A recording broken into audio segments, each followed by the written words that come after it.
இல்ல மக்கள் எனக்கு சத்தியமா புரியல. வீட்டுக்குள்ள ஏதாச்சும் ஃபோன் யூஸ் பண்ண குடுப்பாங்களா என்ன? இல்ல தெரியாம கேட்கிறேன். வீட்டுக்குள்ள ஏதாச்சும் ஃபோன் யூஸ் பண்ண குடுப்பாங்களா? அது எப்படி ப்ரோ எவிக்ட் ஆயி வெளிய வந்த விஜே பாரு, வெளிய வந்து என்னென்ன விஷயங்கள பண்ணுவாங்கன்னு சொல்லிட்டு, உள்ள இருக்க நம்ம திவ்யாவும், அரோராவும் இவ்ளோ கிளியரா உடைச்சு பேசுறாங்க. நேத்து நைட் நம்ம விக்ரம் அவர்கள் நம்ம விஜே நேத்து நைட் நம்ம விக்ரம் அவர்கள் விஜே பாரு மேல கொஞ்சம் கரிசனம் பட்டு விஜே பாரு வெளிய போயிட்டு என்னென்ன நெகட்டிவ ஃபேஸ் பண்றான்னு தெரியல. அவ என்ன மாதிரி கஷ்டப்படுறான்னு தெரியல. ஏன்னா வெளிய கண்டிப்பா நிறைய நெகட்டிவ் இருந்திருக்கும். அந்த விஷயம்லாம் இவ எப்படி ஃபேஸ் பண்ணிருப்பான்னு தெரியலன்னு சொல்லிட்டு ஒரு மாதிரி ஃபீல் பண்ணி பேசுறாப்ல. விக்ரமுக்கு என்னன்னு தெரியல. நானும் பார்த்துனே தான் இருக்கேன். கடந்த ஒரு 3 வாரமா விஜே பாரு மேல கடுமையான கரிசனத்தை காமிச்சிட்டு இருந்தாப்ல. அப்படி இருக்கும்போது விக்ரம் அந்த விஷயத்த சொன்ன உடனே அதுக்கு ஆப்போசிட்ல திவ்யாவும் அரோரா ஒரு விஷயத்த சொல்றாங்க. இல்ல அவ கண்டிப்பா ஃபீல் பண்ணிருக்க மாட்டா. அவ வெளியே போயிட்டு எவ்வளவு நெகட்டிவா பார்த்திருந்தாலும் கண்டிப்பா ஃபீல் பண்ணிருக்க மாட்டா. அவ கரெக்ட் அப்படிங்கிற ஒரு ஸ்டாண்ட் எடுக்க தான் ட்ரை பண்ணுவா. ஏன்னா வீட்டுக்குள்ள அதே விஷயத்தை தான் பண்ணிட்டு இருந்தா. வீட்டுக்குள்ள எல்லா தப்பையும் பண்ணிட்டுமே அந்த தப்பை தப்புன்னு சொல்லி யாரா எடுத்து சொன்னா கூட இல்ல நான் பண்ணது தப்பு இல்லைன்னு சொல்லிட்டு அதை ஜஸ்டிஃபை பண்ண தான் ட்ரை பண்ணுவா. சோ அந்த வகையில வெளியே எவ்வளவுதான் நெகட்டிவ் இருந்தாலும் கண்டிப்பா அதை பெருசா கண்டுக்க மாட்டா. அவளுக்கான விஷயத்தை தான் அவ பேசிட்டு இருப்பான்னு சொல்லி ரொம்ப தெளிவா சொல்றாங்க ப்ரோ. ஏன்னா நீங்களே பார்த்திருப்பீங்க. அந்த வீட்டை விட்டு 2 பேர் ரெட் கார்டு வாங்கிட்டு வெளியே வந்தாங்க. வந்ததுல நம்ம காமு மாமா மட்டும் தான் கொஞ்சம் டிஸ்டர்பா இருக்காரு போல. அந்த மனுஷனை காணும். அந்த மனுஷன் சத்தம் இல்லாம சுத்திட்டு இருக்காப்ல. ஆனா விஜே பாரு சைடுல அவங்கள ஜஸ்டிஃபை பண்றதுக்கு என்னென்ன முடியுமோ எல்லா விஷயத்தையும் பண்ணிட்டு இருக்காங்க. மத்த ஹவுஸ்மேட்ஸ் எல்லாம் ஒரு மாதிரி டவுன் பண்ணி ரொம்ப மோசமா போடுற மீம் எல்லாம் ஷேர் பண்ணி ஒரு மாதிரி அவங்க விஷயத்த ஜஸ்டிஃபை பண்ண ட்ரை பண்ணிட்டு இருக்காங்க. அப்படி இருக்கும்போது இந்த விஷயத்த வீட்டுக்குள்ள இருக்க இந்த 2 பேர் எப்படி தெளிவா சொன்னாங்கன்னு தெரியல. அப்போ விக்ரம் வந்து இப்படிதான் பொதுவா சொன்னார். வெளியே போயிட்டு கண்டிப்பா நெகட்டிவ் ஃபேஸ் பண்ணிருப்பா. அவ போன் எடுத்து பார்க்கும்போது அந்த அந்த நெகட்டிவ் எல்லாம் பார்த்து அவ எப்படி தாங்கி இருப்பான்னு தெரியலன்னு சொல்லிட்டு நம்ம விக்ரம் சொல்றாப்ல. இங்க தான் திவ்யா அவங்களுக்கான பாயிண்ட ஸ்டார்ட் பண்றாங்க. திவ்யா சொல்றது என்னன்னா இல்ல வாய்ப்பே கிடையாது. அவ ஃபீல் பண்ற ஆளே கிடையாது.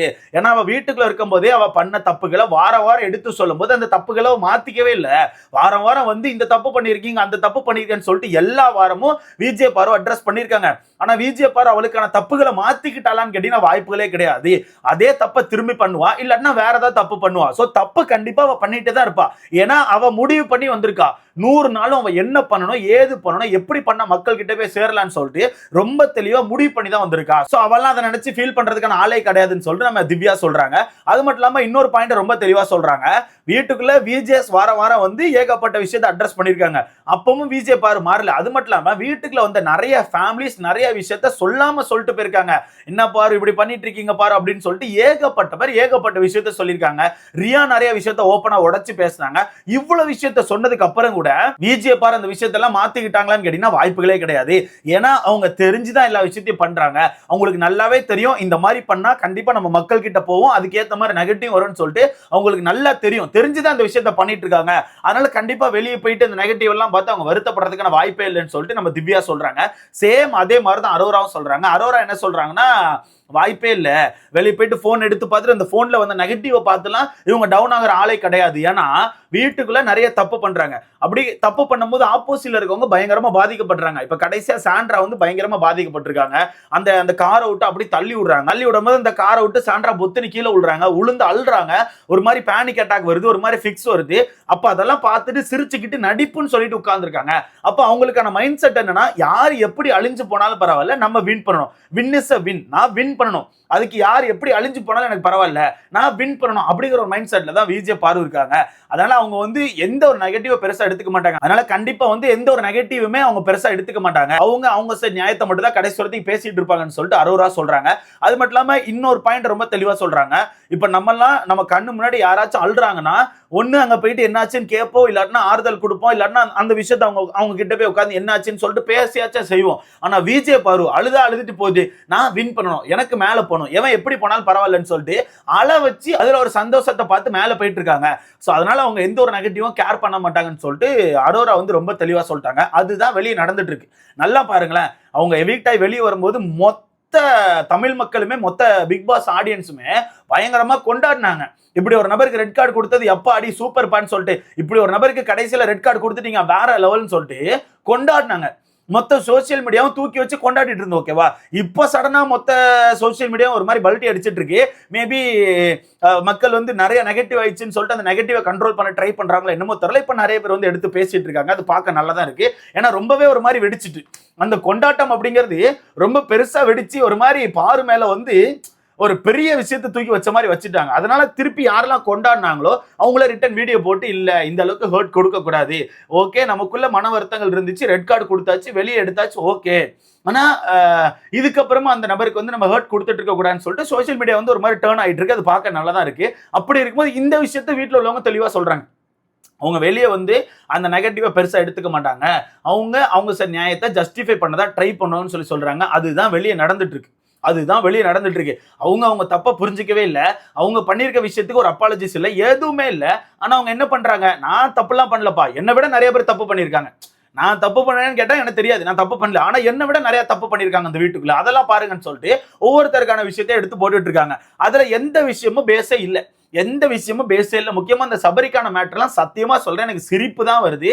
தெரிஞ்சு பண்ண விஷயத்துக்கும் தெரியாம பண்ண விஷயத்துக்கும் நிறைய டிஃபரெண்ட் இருக்கு. இதுல ஒரு சில பேர் அந்த வீடியோவை பிளைண்டா நம்பி ரிப்ளை வீடியோ போட்டுட்டு இருக்காங்க. இது என்ன, அந்த சபரிக்கான வீடியோ, சபரி வந்து ஒரு முக்கு சோஃபால உட்காந்து பேசிட்டு இருப்பாரு, நான் வந்து தெரிஞ்சுதான் அடிச்சேன்னு சொல்லிட்டு அந்த வீடியோவை 2-3 பேர் ஷேர் பண்ண உடனே நிறைய பேர் அதை நம்பி ஓ உண்மையாவே சபரி உண்மையாதான் அடிச்சாரா, தெரிஞ்சுதான் அடிச்சாரான்னு சொல்லிட்டு ஒரு மாதிரி ஹர்ட் கொடுத்துட்டு இருக்காங்க. லைவ் பார்த்தவங்களுக்கு மட்டும் தான் தெரியும், எபிசோட் பார்த்தவங்களுக்கு மட்டும் தான் தெரியும். அங்க தண்ணி பழத்தை கலாய்ச்சிட்டு இருந்தாங்க. அங்க தண்ணி பழத்தை உட்காந்து எல்லாரும் சேர்ந்து கலாய்ச்சிட்டு இருந்தாங்க. தண்ணி பழத்தை வேணுங்கன்னு ஏத்தி விட்டாங்க. தண்ணி பழம் விஜய் பார்க்கிட்ட க்ளோஸா இருப்பாரு, அப்ப தண்ணி பழத்துக்கிட்ட போயிட்டு வேனுக்குனே தான் அடிச்சேன்னு சொன்னா அது ஒரு ஃபன் கண்டென்ட்டா மாறும், அது ஒரு வெறுப்பு கண்டென்ட்டா மாறும்னு சொல்லிட்டு வேனுக்குனே பண்ணாங்க. அது தப்பு தான், இல்ல நான் சொல்லவே மாட்டேன், அது தப்பு தான். பட் அவர் வேனுக்குனே அடிக்கல, அங்க சும்மா ஃபன் பண்ணிட்டு இருந்தாங்க உட்காந்து. அதை எடுத்து போட்டு இப்ப வேற மாதிரி திருப்பிட்டு இருக்காங்க. மொத்தத்துல இவங்களை திருத்த முடியாது ப்ரோ. வெளியே இருக்க இந்த கும்பலை திருத்தவே முடியாது. ஏன்னா அவங்க வந்து அவங்களுக்கு ஏத்த மாதிரி கட் பண்ணி நரேட்டிவ் செட் பண்ணிட்டு இருக்காங்க. இப்ப இன்ஸ்டாகிராம்லயுமே நிறைய பேஜஸ் வந்து எடுத்து பேசிட்டு இருக்காங்க. அவங்க எல்லாம் உண்மையாவே ஜென்யூனா தான் பேசுறாங்களா இல்ல என்ன கதைன்னு எனக்கு தெரியல. ஏன்னா ஒரே நைட்ல இந்த அளவுக்கு அந்தர்பல்ட்டி அடிச்சு பேச முடியுமான்னு எனக்கு தெரியல. பட் அந்தர்பல்ட்டி அடிச்சு பயங்கரமா பேசிட்டு இருக்காங்க. ஓகே, டேமேஜ் கண்ட்ரோல் பண்ணாங்கன்னா ஓகே தான், ஒன்னும் தப்பு கிடையாது. ஆனா டேமேஜ் கண்ட்ரோலை தாண்டி இன்னொரு ஆளை டவுன் பண்ண பார்த்தாங்கன்னா அங்கதான் தப்பு. டேமேஜ் கண்ட்ரோலை தாண்டி இன்னொரு ஆளை டவுன் பண்ண ட்ரை பண்ணாங்கன்னா அங்கதான் பிரச்சனையே ஸ்டார்ட் ஆகும். ஸோ வெயிட் பண்ணி பார்க்கலாம். இன்னும் 2 வாரம் தான் இருக்கு, இன்னும் டாக்ஸிக்கா அப்படின்ற மாதிரி தான் எனக்கு தோணுது. அந்த கண்டென்ட் அப்படியே கடந்து விட்டுறலாம். இதுல விக்ரம் தான் ஃபீல் பண்ணிட்டு இருக்காப்ல. விக்ரம் தான் இல்ல, அது ஒருவேளை ஏதோ ஒரு கட்டத்துல வெளியே போய் போனை பார்க்கும்போது அவளுக்கு வந்திருக்க நெகட்டிவ் எல்லாம் பார்த்து அவ பிரேக் ஆயிட்டானா கஷ்டம். ஏன்னா வீட்டுக்குள்ள நார்மலா அவர் வந்து அவரே சொல்லிக்கிறார், நான் வந்து ஆதரே மேட்டர்ல அப்படி பண்ணிட்டேன்னு சொல்லிட்டு எல்லாரும் சேர்ந்து சண்டை போடும்போது எனக்கு அந்த டைமே ஒரு மாதிரி நான் பிரேக் ஆயிட்டேன், அந்த விஷயத்தை என்னால கடந்து வர முடியல. அப்ப வெளியே உள்ள அந்த நெகட்டிவ் எல்லாம் அவ எப்படி ஃபேஸ் பண்ணுவான்னு தெரியல. அவளுக்கு வந்து அதுக்கேத்த மாதிரி சக்தி கிடைக்கணும் அப்படின்னு சொல்லிட்டு பயங்கரமா வேண்டெல்லாம் செய்யறாப்ல. கவலைப்படாத, அக்கா வந்து சக்தியோட தான் இருக்காங்க. துணிவே சக்தி அப்படின்னு சொல்லிட்டு சக்தியோட தான் சுத்திட்டு இருக்காங்க. அக்கா எல்லாம் இதை பத்தி கேர் பண்ணவே இல்லை. நீ என்ன வேணா பண்ணு, இதை விட பெரிய நெகட்டிவ் பார்த்த ஒரு ஆள் தான் நானு. ஆனா நான் ஒண்ணு பண்றேன் பாருன்னு சொல்லிட்டு எல்லாரையும் அசிங்கப்படுத்தி ஸ்டோரி போட்டுட்டு இருக்காங்க. பட் இது சேனல் பெருசா இது பண்ண மாட்டாங்க. ஆனா மேபி அக்காக்கான சேலரி மொத்தமா காணாம போறதுக்கான வாய்ப்பு இருக்கு. ஏன்னா அக்ரிமெண்ட்ல இந்த ஒரு விஷயம் இருக்கும், 105 நாள் 106 அந்த ஷோ முடிகிற ஒருத்திக்கு இந்த ஷோவை பத்தியோ உள்ள விஷயங்களை பத்தியோ நெகட்டிவ் பரப்புற மாதிரி எதுவுமே பண்ணக்கூடாது. இன்டர்வியூ கொடுக்கும்போது கூட உள்ள விஷயங்களை வச்சு ரொம்ப அந்த நெகட்டிவ் கொடுக்குற மாதிரி எதுவும் பண்ணக்கூடாது. அப்படி இருக்கும்போது அக்கா வந்து ஆல்ரெடி ரெட் கார்டு வாங்கிட்டு வந்திருக்காங்க. அப்போ மொத்த அக்ரிமெண்ட்டுமே மீறி வீட்டுக்குள்ள ஒரு சில செயல்பாடுகள் இருக்க போய் தான் அக்காவுக்கு ரெட் கார்டு கொடுத்திருக்காங்க. அப்படி இருக்கும்போது வெளியே வந்து திருப்பி அதே மாதிரி செயல்பாடுகள் பண்ணும்போது மேபி அக்காக்கான சேலரி மொத்தமா காணாம போக வாய்ப்பு இருக்கு. அதனாலதான் காம்பு மாமா ரொம்ப தெளிவா அமைதியா இருக்காப்ல. அந்த மனுஷன் ரொம்ப அமைதியா இருக்காப்ல. இருக்கட்டுப்பா, எனக்கு அந்த 106 நாள் முடிஞ்சு எனக்கான சம்பளம் வரணும், அது வந்தா போதும்னு சொல்லிட்டு மனுஷன் அமைதியா இருக்காப்ல. 106 நாள் முடியணும் ப்ரோ. 106 நாள் முடிஞ்சதுக்கு அப்புறம் தான் எல்லாத்தையும் கவனிச்சு எல்லாத்தையும் இது பண்ணி தான் அப்புறம் அந்த சேலரி அப்படிங்கிற விஷயத்தெல்லாம் இது பண்ணுவாங்க. அதனால அக்காக்கான செயல்பாடுகள் மேபி அக்காக்கான சேலரியை மொத்தமா கட் பண்ண வாய்ப்பு இருக்கு. தயவுசெய்து இந்த இதுக்குள்ள காம்போ இழுக்காதீங்க. அவர் பாட்டு செவனேன்னு ஒரு முக்கில் உட்கார்ந்து இருக்காரு. அவர் அப்படியே விட்டீங்கன்னா அந்த மனுஷன் கொஞ்சம் பொழைச்சு பாப்பல. சோ இதை பத்தி உங்களுக்கான கருத்துன்னு சொல்லிட்டு மறக்காம கமெண்ட்ல போட்டிருக்கேன். அக்கா இப்போ ஒண்ணு ட்ரை பண்றாங்கல்ல வெளியே உட்காந்து, உங்க பண்ணது தப்பு தான். ஆனா அந்த தப்பை வெளியே காட்டாம இன்னும் நிறைய பேர் தப்பு பண்ணிருக்காங்கன்னு சொல்லிட்டு ஒரு மாதிரி நரேட்டிவ் செட் பண்ண ட்ரை பண்றாங்களா? இதை பத்தி உங்களுக்கான கருத்துன்னு சொல்லிட்டு மறக்காம கமெண்ட்ல போடுங்க. வீடியோ லைக் பண்ணிக்கோங்க, சேனலை சப்ஸ்கிரைப் பண்ணிக்கோங்க. அடுத்த வீடியோல